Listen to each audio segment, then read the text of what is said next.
아멘. 사랑과 지배가 풍성하신 하나님 아버지, 오늘도 주님의 전에 나와 기쁨과 감사함으로 믿음으로 하나님을 영광스럽게 하는 예배로 초대하여 주심에 감사를 드립니다. 하나님, 사순절에 예수 그리스도를 닮아가는 복된 영성을 허락하여 주시옵소서. 날마다 죄에는 죽고 의에는 다시 사는 주님과 동행하는 복된 삶이 되기를 간절히 원합니다. 기도와 말씀을 쉬지 아니하며 하나님이 기뻐하시는 전도 가운데 주님을 영화롭게 하기를 간절히 원하고, 우리의 교회의 연약한 지혜들 하나님의 은혜 안에서 다시 한번 힘을 얻으며 강건의 축복으로 회복되기를 간절히 원합니다. 곧 아이를 낳는 우리 박세희 조아라 집사님의 가정 가운데 순산의 은혜로 주님 이 시간 임하여 주시옵소서. 하나님으로도 말씀을 통해 하나님 안에 거하며 주님만을 영화롭게 하며 성령의 인도하심으로 온전한 순종으로 주님을 기쁘시게 하기를 간절히 원합니다. 말씀을 깨닫게 해주시고 새롭게 해주시며 온전히 증거할 수 있는 담력을 주님 허락하여 주시옵소서. 예수 그리스도의 이름으로 감사하며 온전히 기도드릴 때 하나님 응답하여 주시옵소서. 예수님 이름으로 간절히 기도드립니다. 아멘. 하나님의 은혜의 말씀, 오늘은 열왕기상 19번째 시간 12장 25절에서 33절 여로보암의 금송아지에 관한 우리 하나님의 은혜의 말씀을 상고하기를 원합니다. 한 절씩 함께 열왕기상 12장 교독하기를 원합니다. 25절, 여로보암이 에브라임 산지에 세겜을 건축하고 거기서 살며 또 거기서 나가서 분우엘을 건축하고, 만일 이 백성이 예루살렘에 있는 여호와의 성전에 제사를 드리고자 하여 올라가면 이 백성의 마음이 유다 왕 된 그들의 주 르호보암에게로 돌아가서 나를 죽이고 유다의 왕 르호보암에게로 돌아가리라 하고,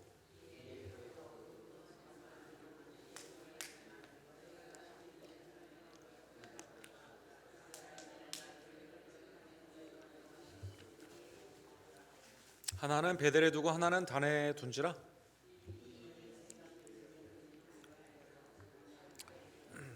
그가 또 산당들을 짓고 레위 자손 아닌 보통 사람으로 제사장을 삼고,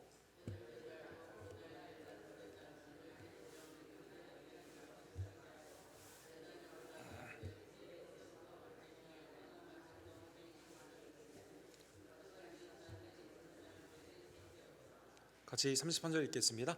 그가 자기 마음대로 정한 달 곧 여덟째 달 15째 날로 이스라엘 자손을 위하여 절기를 정하고 베델에 쌓은 제단에 올라가서 분향하였더라. 아멘. 여로보암의 금송아지, 오늘 본문의 말씀을 함께 상고하기를 원합니다. 오늘 본문은 북쪽의 10개의 지파와 남쪽에 이제 그 유다, 그다음에 나중에 이제 그 베냐민이 붙게 되죠. 그래서 북이스라엘과 남유다로 갈라지는 그 사건을 다루고 있습니다. 여러분, 전 세계에는 남과 북으로 갈라진 나라가 상당히 많이 있습니다. 우리 미국도 남북 전쟁이 있었죠. 동과 서는 이제 독일을 비롯해서 몇 개 나라가 역사적으로 있었지만, 현재 갈라진 나라의 대부분의 특징은 이상하게도 남과 북으로, 특별히 우리 대한민국을 대표적인 예를 들 수 있죠.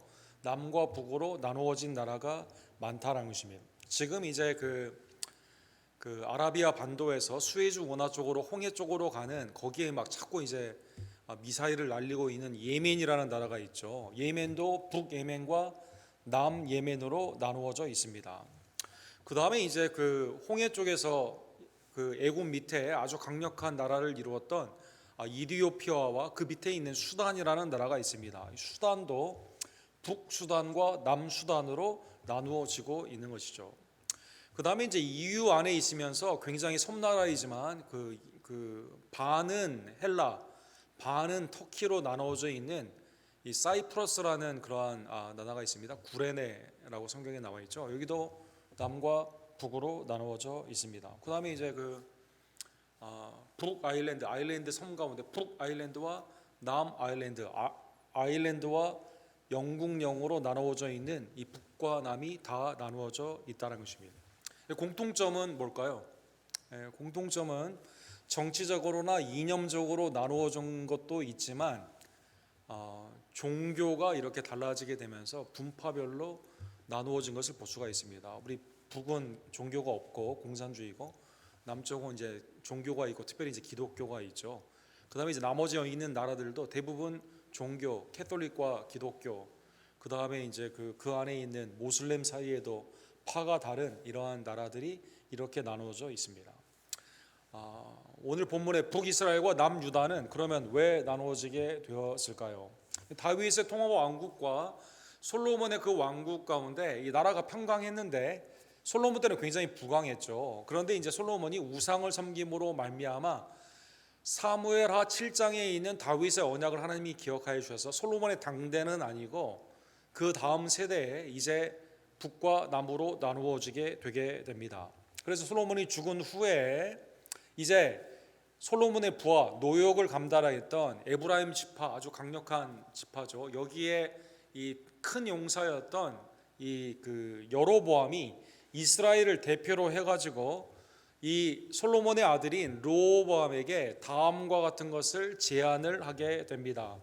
12장 1절에서 4절에 보게 되면 이제 성전을 7년, 그 다음에 자기 궁을 위해서 13년, 그 다음에 밀로에 여러 가지 우상을 짓는데 많은 사람들을 동원하지 않았습니까? 이게 하나님을 경외하는 지혜 가운데는 성전을 보고 그 시바의 왕도, 예멘에 있는 시바의 왕도 깜짝 놀라지 않습니까? 그러나 우상을 섬기게 되었을 때는 백성들 사이에 혼란스럽죠. 아니, 성전을 짓는 건 이해가 되고 솔로몬의 궁도 어느 정도 이해가 되는데 이걸 이제 13년이나 짓고 그 다음에 이제 우상을 짓는데 사람들을 이제 우상의 성전을 짓는데 또 이 자기의 아내들을 살고 있는 그 1000명의 후궁과 시녀들을 두는데 또 짓는데 사람들을 동원하니까 이건 좀 이해가 되지 않죠. 그래서 오늘 본문 12장 4절에 보면 왕의 아버지가 우리의 멍에를 무겁게 하였으나 왕은 이제 왕의 아버지가 우리에게 시킨 그것을 뭐라고 말했냐면 고역이다 이렇게 표현했습니다. 우리가 애굽에서 이스라엘 사람들이 이 그 온갖 성을 짓는데 고역 굉장히 힘들어서 하나님께 부르짖지 않습니까?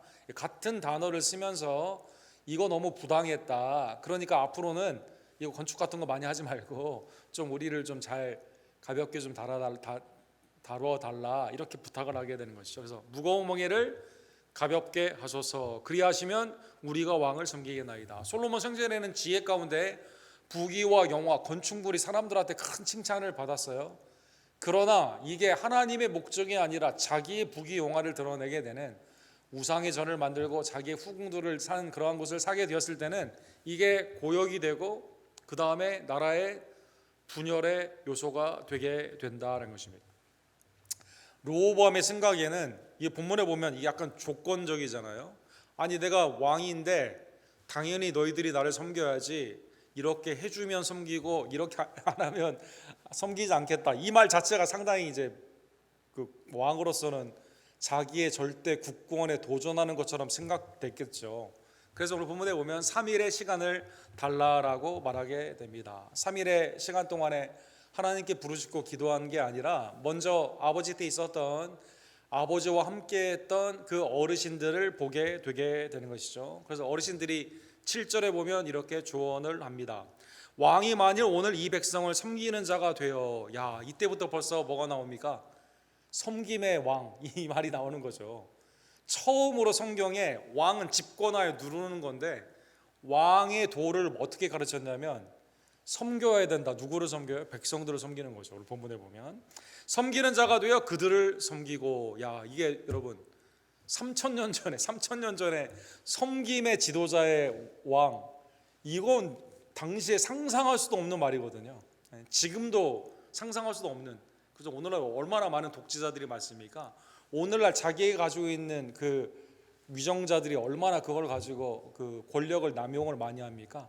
그런데 이때 이 노인들이 솔로몬의 이 어드바이저들이 섬겨야 된다 이렇게 말을 하게 되는 것이죠. 좋은 말로 대답하여 이르시면 그들이 영원히 왕의 종이 되리이다. 그러면 섬기면 어떻게 돼요? 그들이 당신의 영원한 종이 되겠다 이렇게 말을 하게 된 것이죠. 그래서 너무 막 노역시키지 말고 그 다음에 솔로몬처럼 후궁 많이 두지, 지금 이제 르호보암도 많이 두지 않았습니까? 이걸 위해서 하지 말고 하나님의 왕도 가운데 하나님의 기름 부은 자로서 백성을 섬겨라. 당시에는 아주 혁신적인 제안을 하게 된 것이죠. 이 얘기를 듣고 그걸 받아들였으면 좋은데 이건 그냥 상투적으로 물어본 거고, 실질적으로 르호보암은 자기 어렸을 때 있었던 친구들에게 이제 또 묻죠. 야, 우리 아버지 친구들이 이런 말을 했는데, 조언자들이 했는데 너희는 어떻게 생각하냐라고 하니까 친구들은 뭐라고 말하냐면, 야, 이거 백성이 편안해서 그냥 불평하는 거라고, 마치 바로가 그렇게 했던 것처럼, 지푸라기를 주지 않아서 더 고역으로 힘들게 된 것처럼, 야, 더 심하게 다뤄야 된다. 그렇죠? 백성은 심하게 다뤄야 된다. 이렇게 말하게 되는 것입니다. 전제 집권주의의 대표적인 왕권의 권력을 사용해야 된다. 이렇게 말을 하게 되는 겁니다. 14절에 그래서 내 아버지는 너희의 멍에를 무겁게 하였으나 나는 너희의 멍에를 더욱 무겁게 할지라.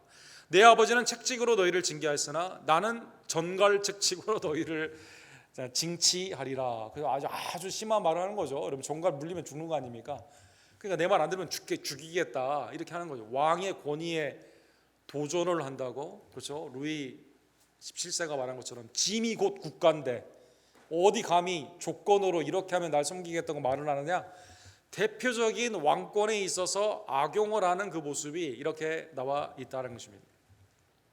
르호보암은 왜 본문에 보면 하나님이 주신 말씀으로는 섬기면 더 영원한 종이 되리라, 이 아주 정말 기름 부음 받은 왕의 대표적인, 벌써 미래를 내다보고 메시아적인 지혜를 줬는데 왜 이걸 받아들이지 않고, 왜 여로보암과 그 이스라엘의 지파들이 와서, 백성들의 대표가 와가지고 우리를 가볍게 해달라고 하는 그 말을 왜 받아들이지 않고 전갈의 책직으로 해야 된다는, 어렸을 때 이 동무들, 악한 동무들이죠, 이 사람들의 말을 받아들이게 되었을까요?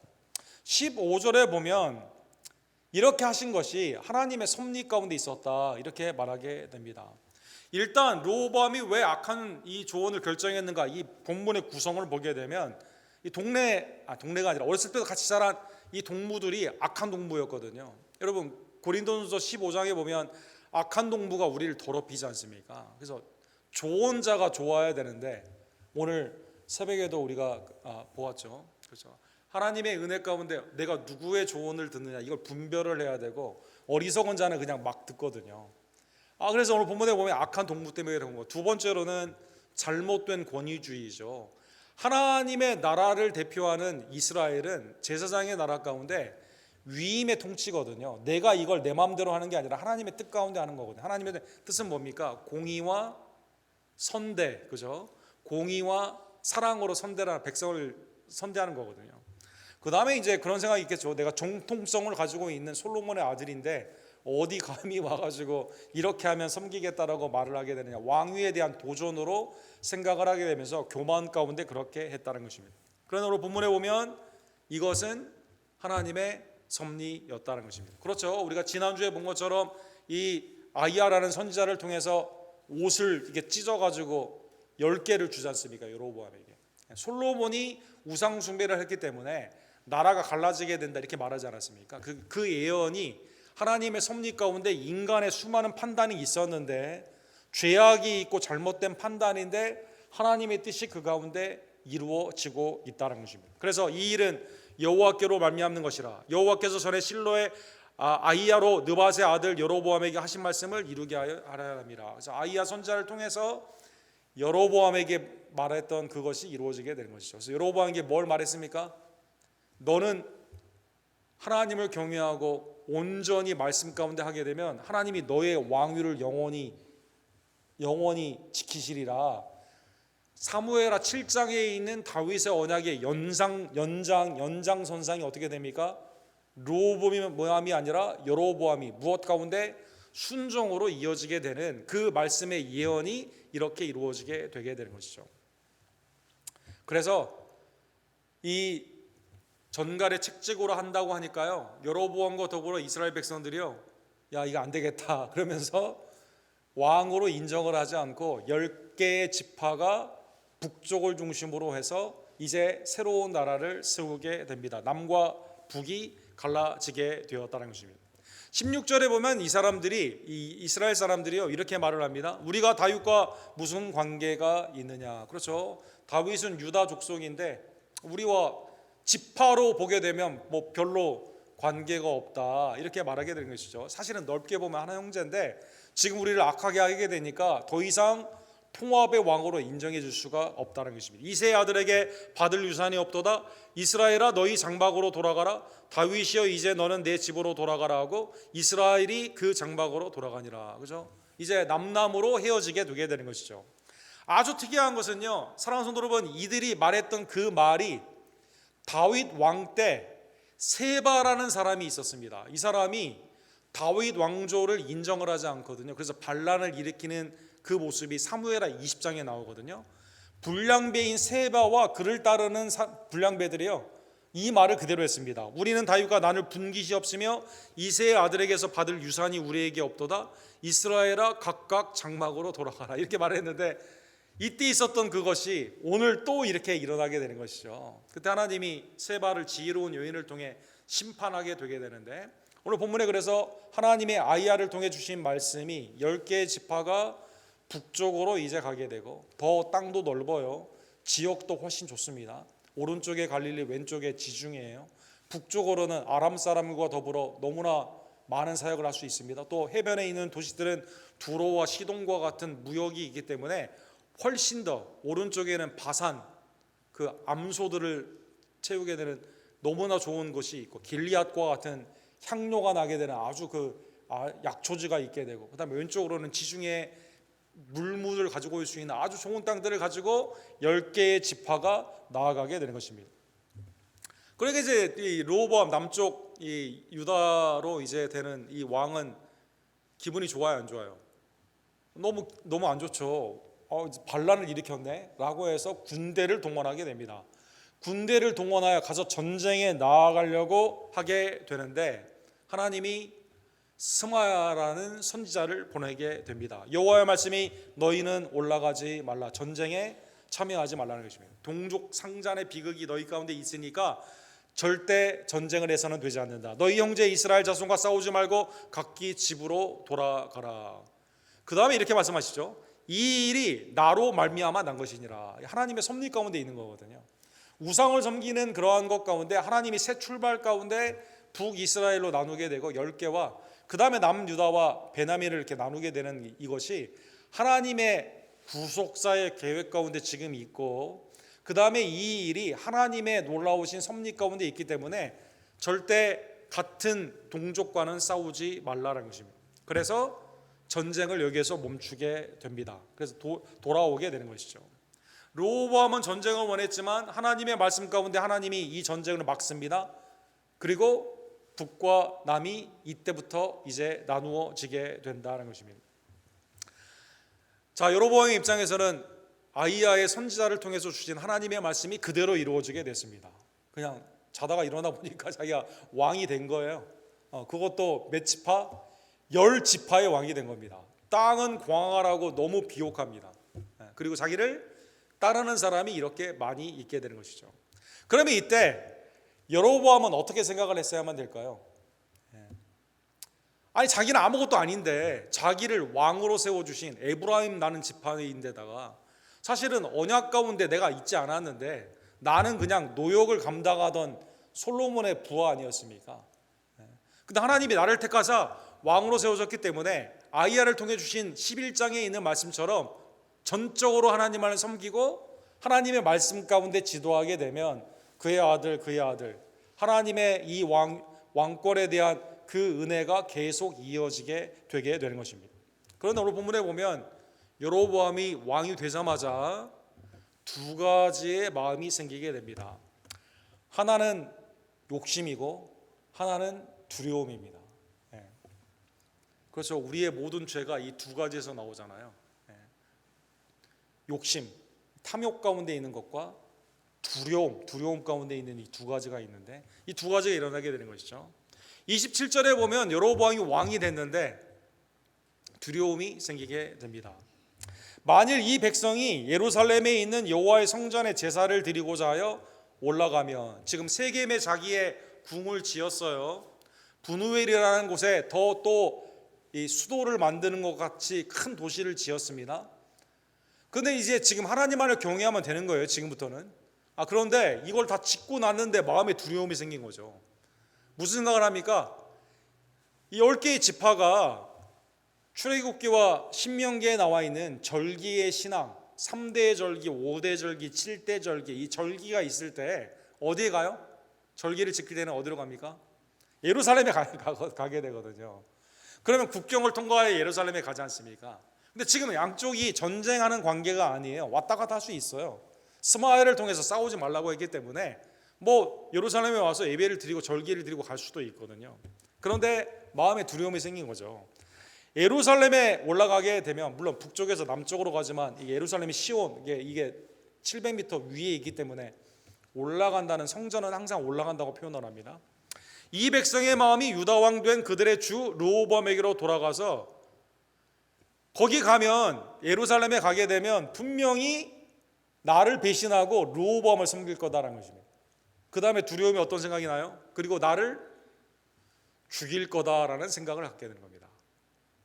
지금 왕이 됐는데, 그렇죠? 갑자기 우리의 신분이 상승을 하게 되면 이게 기쁨은 잠깐이고 두려움이 많다고 그러죠. 복권 막 이렇게 되잖아요. 그 사람들 심리를 보게 되면 처음에는 막 돈 쓰는 재미 그런 게 있는데 나중에는 두려움, 그렇죠? When American Tell the Truth, 미국 사람이 진실을 말할 때 그 책에 보면 복권을 맞았을 때 대부분이 다 어떡하죠? 이혼을 하고 이사를 가서 혼자 살고 아주 그냥 그렇게 삶이 막 갑자기 빼앗길까 봐 그걸 지키기 위해서 결국 다 허비를 하게 되는데, 어쨌든 왕이 됐는데 백성들이 나를 배신할 것 같다는 생각이 드는 겁니다. 그래서 상대방에 대한 믿음이 없어요. 마음에 시큐어한 게 없어요. 주님 안에서 나를 세워주신 하나님께 경배하고 믿음 가운데 나아가게 되는 그게 하나도 없습니다. 이 사람들은 언젠가 나를 배신하고 나를 죽일 거다라는 생각을 갖게 된다는 것입니다. 그래서 지도자 가운데 자기 스스로 인시큐어, 그죠? 독재자들, 그죠? 히틀러 항상 누군가 나를 죽일 거라고 생각하고, 그죠? 이 북한의 김일성 비행기 타면 비행기가 떨어질 것 같다라는 두려움 때문에 비행기를 못 한다고 하지 않습니까? 어쨌든 그래가지고 나를 죽일 거다라는 두려움이 갖게 되는 겁니다. 나를 죽이고 유다의 왕 르호보암에게로 돌아가리라, 이런 생각을 하게 되는 겁니다. 결국 나를 죽일 거다라는 두려움이 있게 되는 것입니다. 그러면 두려움이 있으면 여러분과 저는 어떻게 해야 됩니까? 하나님이 우리에게 주신 것은 두려워하는 마음이 아니고, 그렇죠? 하나님을 경외하는 신앙 가운데 세상은 두려워하지 않고 하나님이 내게 주신 의와 진리와 사랑 가운데 온전히 이 근신함으로 주님 앞에 예배하고 회개하며 믿음 가운데 나아가야만 되지 않습니까? 여로보암은 여기에 대한 해법을 사람들을 잡아두기 위해서 어떻게 합니까? 우상을 만들게 되는 겁니다, 여러분. 참 어리석죠. 하나님이 아니라 우상을 만들어 사람들을 잡기를 원한다라는 것입니다. 그래서 계획을 하게 하였다. 28절에 보면 이에 계획하고 생각을 많이 한 거예요. 인간적인 생각으로, 그렇죠? 하나님을 향한 믿음 가운데 하나님의 뜻에 순종하는 게 아니라 사람들의 마음을 조종해 가지고 어떻게 하면 붙잡아 줄 것인가, 사람에 대한 연구를 한 거예요. 어떻게 연구를 했습니까? 2마리의 금송아지를 만들어야겠다, 이렇게 생각하는 겁니다. 2마리의 금송아지. 어디에 세웁니까? 북쪽에 단, 남쪽에 아브라함과 야곱이 예배를 드렸던 베델이라는 곳에 금송아지를 만들게 된다는 것입니다. 무리에게 말하기를 너희는 다시는 예루살렘에 올라갈 것 없도다. 이스라엘아, 이는 너희를 애굽 땅에서 인도하여 올린 너희의 신들이니라. 그렇죠? 소와 하나님을 플러스 시켜가지고 베델과 단에 금송아지를 만들게 되는 것이죠. 그리고 뭐라고 말합니까? 애굽에서 우리를 구원한 단수로 하지 않았어요. 여호와로도 이렇게 하지 않았어요. 신들이니라. 복합적인 혼합신앙 다신교 쪽으로 이렇게 바꾸게 되는 겁니다. 그래서 베델에 하나 두고 남쪽에, 그러니까 경계예요. 여기만 넘어가면 이제 예루살렘으로 가는 길목이 있는 겁니다. 못 가도록 한 거예요. 북쪽 아람 사람들과 있는 그 경계에서 무역을 하기 위해 사람들이 많이 왔다 갔다 하는 그곳에 거기에다가 하나 정점을 두고 2개의 이 성전을 이렇게 만들게 되는 것이죠. 금 플러스 소, 아주 콤비네이션이 인간의 탐욕과 딱 맞습니다. 금, 그렇죠? 모든 재산에 있는 것. 소, 그렇죠? 애굽 때부터 소는 어떻습니까? 라라는 신이 있죠. 애굽에 아피스라는 신도 있고, 소는 농경 가운데 나에게 풍요를 주는 거예요. 젖을 통해서 나에게 먹을 것을 줍니다. 태양신을 표현할 때 소로 표현을 하거든요. 사랑하는 성도 여러분, 오늘 금송아지의 이 사건은 무슨 사건과 상당히 비슷합니까? 모세가 시내산에 갔을 때 모세가 안 내려오죠. 그러니까 백성들이 모세 어딨냐, 신을 만들어라 라고 하게 되었을 때 형인 아론이 어떻게 합니까? 오케이, 그러면 금 가져와 금 가져와 해가지고 이걸 만들었는데, 나중에 아론이 모세에게 뭐라고 말해? 불에 던졌는데 이게 나왔다 하면서 금송아지 만들지 않습니까? 그때는 똑같은 거죠, 여러분. 인간의 우상에 대한 생각이 다 똑같다라는 것입니다, 여러분. 아니, 지금 이 갭이 지금 시간이 굉장히 많이 오래 흘렀지 않습니까? 몇백 년 흘렀지 않았습니까? 근데 생각한 게 똑같아요, 여러분. 출애굽기 32장 4절에 보면 아론이 그의 손에서 금고리를 받아 부어서 조각칼로 새겨 송아지 형상을 만드니 그들이 말하되 이스라엘아, 이는 너희를 애굽 땅에서 인도해낸 너희의, 여기는 이제 한 말이니까 단수로 되어 있습니다, 너희의 신이로다, 이렇게 말하게 된 것이죠. 이건 어디서 배웠어요? 애굽에서 배운 거죠. 애굽에서 늘 보고 배운 게, 소가 우리에게 풍요를 갖다 주고 그 다음에 금이 입혀 있으면, 금이면 더 좋은 거죠, 여러분. 그렇잖아요, 여러분. 금이 여러분 있다고 생각해 보십시오. 그냥 우리 금 목걸이만 해도 그냥 사람 눈이 이렇게 되는데, 그죠? 내가 뭐 그 미국에 옛날에 우리 그 금 본위 제도로 했을 때 금을 많이 갖는 자가 최고 부자 아니었습니까? 그죠? 얼마 전에 뭐 코스코에서 금 그걸 팔아가지고 막 사람들이 줄 서 있는 그게 뉴스가 나오지 않았습니까? 금. 그날 거기다 플러스 나에게 풍요를 주는 애굽에 있어서의 그 소, 이 두 개를 결합해가지고 옛날에도 그랬는데 지금도 그렇게 하면서 이렇게 예배를 드려라 라고 하게 되는 것입니다. 이걸 어떻게 했다고요? 사람을 어떻게 잡아둘 것인가 계획을 해가지고 이 악한 생각 가운데 나오게 되는 것이죠. 하나님이 나를 불러주신 하나님의 은혜를 기억하지 못하고 마음의 두려움과 탐욕 가운데 사람을 잡아두고자 이렇게 생각을 하고 두 마리의 이 소를 세우게 된 것입니다. 그 다음에요, 이 여로보암이 머리가 상당히 좋은 사람입니다. 자, 단을 만들었으면 그 다음에 뭐가 있어야 됩니까? 예배를 드리려면 제물을 가지고 갔을 때 뭘 해야 됩니까? 제사를 드려야 되지 않습니까? 그럼 제사는 누가 합니까? 아론의 반차를 쫓은 제사장이 하지 않습니까? 근데 제사장들은 다 지금 어디 있습니까? 예루살렘에 있잖아요. 그러니까 이 사람들 데려올 수도 없는 거고 어떡합니까? 야, 그냥 내가 시켜야겠다.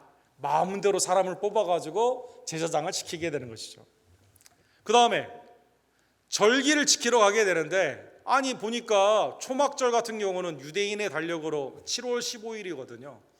남쪽이야 그때 이게 수확이 있으니까 괜찮은데, 이 북쪽은 날씨가 좀 춥거든요. 덜 따뜻하거든요. 한 달 후에 거기는 수확이 있거든요. 그러니까 무슨 생각을 합니까? 야, 7월 15일 말고 8월 15일로 해. 8월 15일로 해. 이렇게 바꾸게 되는 거예요. 절기를 생각을, 진짜 똑똑한 사람입니다, 이 사람. 생각을 해가지고 날씨에 맞춰가지고 8월 15일로 이렇게 바꾸게 됩니다. 그 다음에 분향을 할 때 어떻게 합니까? 이게 하나님의 기름 부음 받은 것은 왕이 할 일이 따로 있고 제사장이 할 일이 따로 있고 선지자 할 일이 하나님이 위탁 가운데 이렇게 보냈는데, 그냥 내 마음대로 내가 가서 그냥 분향을 하는 겁니다. 제사장 노릇도 이렇게 한다는 것입니다. 하나님은 이 사건을 어떻게 보실까요? 30절에 보면 이렇게 나와 있죠. 이 일이 죄가 되었으니. 자기 마음대로 하면 이게 예배입니까? 네, 그렇죠. 자기 마음대로 자기가 원하는 절기에, 아니 하나님이 진리와 영을 떠나가지고 그냥 막 하게 되면 됩니까? 안 되는 거죠, 여러분. 이 일이 죄가 되었으니 이는 백성들이 단까지 가서 그 하나에게 경배함이더라. 백성들은요 무지해가지고 그렇게 하는 줄로 알고 그냥 거기 가서 또 하는 거죠. 베델과 단 거기 가서 경배를 하는 거죠. 그가 자기 마음대로 정한 달 곧 8째 달 15째 날로 이스라엘 자손을 위하여 절기를 정하고 베델에 쌓은 제단에 올라가서 분향하였더라. 자기 마음대로 말하는 거죠. 자기 마음대로 하면서 뭐라고 하면, 야, 이게 새로운 것이다. 이렇게 새로운 뉴 워십 시스템으로. 그렇죠.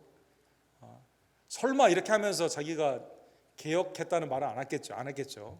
어쨌든 뉴 시스템, 새로운 제자의 시스템으로 다 이렇게 바꾸는 거예요. 하나님이 아니라 금송아지, 아론의 반차를 쫓는 게 아니라 그냥 아무나 내가 원하는 사람 시키고, 그렇죠. 이 절기 주일날 하는 게 아니라 내 마음대로 그냥 예배를 드리게 하고, 그 다음에 네가 편할 때 가서 분향을 하게 되는 마음대로 하는 예배가 시작이 되게 되었다는 것입니다. 자, 하나님은 이것을 기쁘게 여기지 않았습니다. 자, 그러면 여로보암은 이렇게 해서 그의 인생이 행복했을까요? 북이스라엘은 이렇게 해서 새로운 예배의 시스템 가운데 하나님에게 더 큰 은혜를 받고 복을 누렸을까요? 그렇지 않죠. 여로보암을 비롯해서 20명의 왕들이 북이스라엘에 나오는데 하나같이 악한 왕 아닙니까? 다 비참하게 죽고 나라는 아수르에게 나중에 망하게 되죠. 예를 들면 여로보암의 마지막 모습이 14장에 나와 있습니다. 열왕기상 14장에. 열왕기상 14장 9절에 보면 내 이전 사람들보다 더 악을 행하고 가서 너를 위하여 다른 신을 만들며 우상을 부어 만들어 나를 노롭게 하고 나를 내 등 뒤로 버렸도다. 그렇죠? 우상을 어떻게 만들었어요? 나를 위해 만든 게 아니라 네가 네 맘대로 너를 위해서 만들었다. 하나님이 심판하시게 됩니다. 그래서 여로보암의 아들이 있습니다. 아비야라는 아들이 있는데 아프니까 자기는 선지자에 가서 자기가 하는 건 창피하니까 아내를 보내게 됩니다. 선지자의 이름이 아히야인데 이름이 하나 차이가 있는데 선지자 아히야가 이 아이가 너의 죄 때문에 너의 삶에 있어서 너의 왕조는 다 죽게 된다라는 심판의 메시지를 주게 됩니다. 그래도 회개하지 않습니다. 아들 아비야가 죽게 됩니다. 그 다음에 이제 나답이라는 또 다른 아들이 왕이 되죠. 이 왕은 2년이 되기 전에 살해를 당하게 됨으로 말미암아 바하나라고 하는 다른 왕조로 바뀌게 되게 되는 것이죠. 비참하게 이 가정이 다 몰살을 당하게 되었다라는 것입니다. 근대사에 자기 마음대로 예배, 모든 기독교를 무너뜨리겠다라고 해서 시도를 한 경우가 종종 있었습니다. 대표적으로 스탈린이라는 사람이 있죠. 이 사람이 소비에트 유니온, 그렇죠? 공산주의를 만들게 되는데 종교는 아편이고 기독교를 없애야겠다라는 생각을 하게 됩니다. 교회는 적이기 때문에 유물론에 있는 공산주의를 킵하기 위해서는 영을 믿는 하나님을 믿는 교회를 없애야 된다. 영적인 그러한 것을 없애야 된다라고 생각을 하게 됩니다. 스탈린이 머리가 좋죠. 어떻게 생각을 했을까요? 일주일은 7일이잖아요. 그래서 당시에 6일이라고 하루 쉬는 썬데이에 이제 워십을 하지 않았습니까? 이거를 주가 7일인데 5일로 바꾸게 됩니다. 5일로 바꿉니다. 월화수목금, 월화수목금. 여러분 상상해 보십시오, 여러분. 우리가 월화수목금 다음에 또 월화수목금이라 생각해 보십시오. 야, 얼마나 힘들었겠습니까, 여러분. 그렇게 바꿨어요. 그러면 어떻게 쉽니까? 노동력에 자 이제 성인들을 다 노동 인구를 파악을 합니다. 그래서 자기의 이름의 라스트 네임으로 나눠 가지고요. 20%씩 나눠 5그룹으로 나누게 됩니다. 그래서 월요일 날은 첫 번째 있는 알파벳 그룹에 20% 쉬고 그 다음에는 두 번째 간, 세 번째 간 이렇게 해가지고 5일로 계속 돌리게 되는 거예요, 여러분. 그러니까 주일날 자기가 예배를 드리고 싶어도 주일의 개념이 없는 겁니다, 여러분. 이거를 12년 동안 계속 하게 됩니다, 여러분. 그래서 이때 죽인 사람이 만여 명, 교회 러시아 정교라고 하죠. 거기에 있는 목사 사제들 다 죽이고, 그죠? 예배 못 드리게 하고. 그럼 이 사람이 행복했을까요? 이 사람도 나중에 식사하다가 비참하게 죽었죠. 누가 죽었는지도 모릅니다, 여러분. 그 다음에 이제 소비에트 유니온에서 이렇게 하면 안 되겠다. 교회에서 다시 회복을 하게 되고, 다음에 주 7일로 나중에 이제 다시 회복을 하게 된 겁니다. 이 기독교를 없애기 위해서 자기 마음대로 막 하는 사람들, 그 다음에 이게 아니라 자기 시스템 가운데 부정하는 많은 노력이 있었지만 다 어떻게 됩니까? 여로보암처럼 여로보암의 악을 쫓아 했던 모든 왕들이 망하게 되는 것처럼 누구든지 하나님이 아니라 그리스도가 아니라 교회가 아니라 자기의 마음대로 드리는 그러한 사람들에게는 하나님이 진노의 심판으로 그들을 온전히 심판하여 주셨다는 것입니다. 자, 오늘 본문의 말씀을 깨달으며 아까 노인들이 17절에 섬기게 되면 그들이 당신을 영원히 섬기게 된다. 아주 놀라운 말씀을 하셨죠. 그런데 이스라엘의 역사 가운데 그런 왕이 있습니까? 오늘날 그런 왕이 찾아보기가 매우 힘들지 않습니까? 그런데 예수님은 마가복음 10장에 보면 그거를 실제 몸으로 이루어 주셨습니다. 예수님이 이렇게 말씀하시죠. 제자들에게 으뜸이 되려고 막 싸우는 거죠. 주님의 나라가 오게 되면 나는 오른쪽 나는 왼쪽, 이 요한과 야고보 때문에 화가 나고 막 서로 막 싸우는 그러한 상황 가운데 이방인의 집권자들이 그들을 임의로 주관하고 그 고관들이 그들에게 권세를 부리는 줄을 너희가 알거니와. 이방 왕들이 그렇게 하는 거예요. 으뜸이 돼가지고, 으뜸이 되려는 이유가 뭡니까? 올라가서 누르고 싶은 거거든요. 그런데 인자가 온 것은 섬김을 받으려 함이 아니라 도리어 섬기려 하고 자기 목숨을 많은 사람의 대속물로 주려 함이니라. 주님이 이 땅에 오신 이유는 뭡니까? 우리를 섬기고자 하셨다는 것입니다. 단순한 섬김이 아니에요. 그것은 우리를 위해 대속물로 하나님 앞에 죄 없으신 예수님이 하나님께 생명으로 그의 삶을 드려 주셨다는 것입니다. 그래서 제자들에게 너희도 으뜸이 되고자 하는 자는 어떻게 해야 됩니까? 마지막이 되어야만 됩니다. 하나님의 은 안에서 이방의 집권자나 사회 시스템은 피라미드 구조예요. 어떻게 해서든지 치고 올라가서 밑에를 누르는 것입니다. 그러나 주님의 은혜 안에 있는 자들은 서로 섬기는 것이 하나님의 예수 그리스도를 담는 그러한 모습이다라는 것입니다. 여러분, 로버트 그린리프라고 하는 분이 있습니다. 이분이 경영학자고 경영 컨설턴트인데, 이분이 1970년대 이제 AT&T 이런 데 중역, 그 당시 최고의 기업이었죠. 중역도 하고 그다음에 이제 막 교수로 하게 되는데, 이 사람이 혁신적인 앞으로 기업이, 그다음에 이분이 이제 굉장히 독실한 기독교인인데 크리스천인데, 앞으로 기업이 지속성이 있으려면 어떤 CEO가 되어야 되냐, 어떤 리더십이 나와야 되냐, 미국이 앞으로 100년을 앞으로 더 인도하기 위해서 지금 100년 잘 왔는데 어떻게 100년을 더 이끌어갈 거냐, 가장 중요한 것은 그것은 서번트 리더십이다. 예수님을 닮아야 된다. 예수님을 닮아야 된다. 이게 1970년에요. 너무 혁신적인 거예요. 그동안에는 CEO가 모든 거 다 가져가는 거였거든요. 막 권모술수를 쓰고 막, 지금도 그런 사람 많이 있지만, 근데 이분이 놀랍게도, 그래서 이때부터 많은 미국의 기업 문화나 그다음에 정치의 문화에 새로운 물결이 일어나게 된 것이죠. 그런데 성경에서는 언제 나왔다고요? 성경에서는 르호보암 때, 여로보암 때 나왔다니까요, 여러분. BC 950년에 나왔다니까요. 사랑하는 여러분, 누구를 통해 그게 이루어졌다고요? 예수 그리스도를 통해 이루어졌다는 것입니다. 그리스도는 여러분과 저를 섬기기 위해 이 땅에 오셨고, 참왕 만왕의 왕 예수 그리스도가 여러분과 저를 위해 죽으시고 나를 섬겨주셨음에 감사하는 주의 증을 내기를 간절히 원합니다. 세상에 이런 왕이 어디 있습니까? 왕이 나를 위해 죽었다. 사랑하는 여러분, 그러기에 오늘 본문의 말씀을 깨달으며 적용은 하나만 생각해 보기를 원합니다. 여러분, 북과 남이 갈라진 이유가 뭘까요? 믿음으로 하나가 되어야 되는데, 하나님을 경외하면 갈라질 일이 없었겠죠. 그러나 다 권위주의의 자기의 탐욕과 욕심, 그렇죠? 그 다음에 두려움, 그것 때문에, 그 다음에 자기의 혈연, 관계, 이익, 나에게 분깃이 없도다, 그렇죠? 내게 떨어지는 게 뭔데? 아무것도 떨어지는 게 없네. 다 이권 관계 때문에 다 나눠지게 된 것이죠. 그런데 그리스도 안에 있는 참왕이 우리를 위해 죽은 교회는 지체로서 어떻게 해야 됩니까? 믿음으로 성령 안에서 하나가 된다는 것입니다.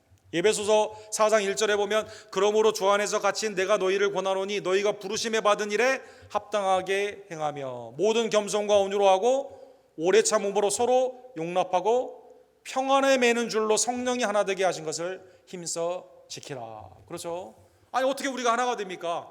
배경이 다르고 나이가 다르고 여러 생각들이 다른데, 오직 성령 안에서 우리를 불러주신, 나를 왕같은 제사장으로 삼아주신 그리스도의 섬김을 받은 그 공통점을 가지고 있는 여러분과 저는 그리스도의 겸손과 온유로 서로 사랑하며 하나님이 우리에게 주시는 하나의 평안에 매는 성령 안에서 하나가 되신 이 교회 가운데 서로 용납하며 하나가 되는 주의 종들 되기를 간절히 원합니다. 또 하나는 요한복음 15장 5절에 보면, 아까 여로보암이 하나님을 떠나게 되니까 다 잃어버리잖아요. 다 죽게 됩니다. 나는 포도나무여 너희는 가지라. 그가 내 안에 내가 그 안에 거하면 사람이 열매를 많이 맺나니. 주님 안에 거할 때만 우리의 신앙과 우리의 인생과 우리의 삶의 의미가 있는 거죠. 그러나 주님을 떠나게 되면 어떻게 됩니까? 우상을 섬기면 어떻게 됩니까? 아무것도 아니다라는 것입니다. 나를 떠나서는 너희가 아무것도 할 수 없느니라. 신실하게 어디에 가든지 주님을 시인하고 믿음 안에서 하나님이 내게 주신 그 은혜 가운데 감사하며 부르심에 합당하게 겸손과 온유 가운데 서로 사랑함으로 하나가 되는 섬김으로 주님을 영화롭게 하는 주의 종들 되기를 간절히 원합니다. 사랑과 자비가 풍성하신 하나님 아버지, 오늘 말씀을 통해 내 마음을 르호보암과 여로보암을 통해 들여다보게 하심에 감사를 드립니다. 하나님, 내 마음이 르호보암의 탐욕과 권유와 그다음에 여로보암의 두려움과 그 가운데 있는 잘못된 우상으로 가득 차 있지는 않은지요. 성령으로 이 시간 그리스도께서 나를 위해 이 땅에 오시고 참왕 되신 예수님이 십자가에서 나의 죄를 사해 주셨음을 다시 한번 깨닫게 해주시며, 이제는 그리스도 안에서 하나님 안에서 믿음으로 많은 열매를 드리고 겸손과 온유 가운데 하나가 되는 복된 주님의 몸된 교회가 될 수 있도록 주님 우리 언덕교회를 축복하여 주시옵소서. 그리스도 안에서 하나님의 신령한 복이 모두가 충만함을 다시 한번 깨달으며 세상을 부러워하거나 세상을 따라 닮지 않기를 간절히 원합니다. 하나님이 사순절에 그리스도께서 내게 주신 자족의 은혜를 가지고 나 자신을 부인하며 나의 십자가를 지고 주님을 쫓는 하나님의 복된 제자들의 삶으로 나아갈 수 있도록 날마다 회개와 믿음과 감사함으로 우리를 이끌어 주시고 충만케 하여 주시옵소서. 예수 그리스도의 이름으로 간절히 기도합니다.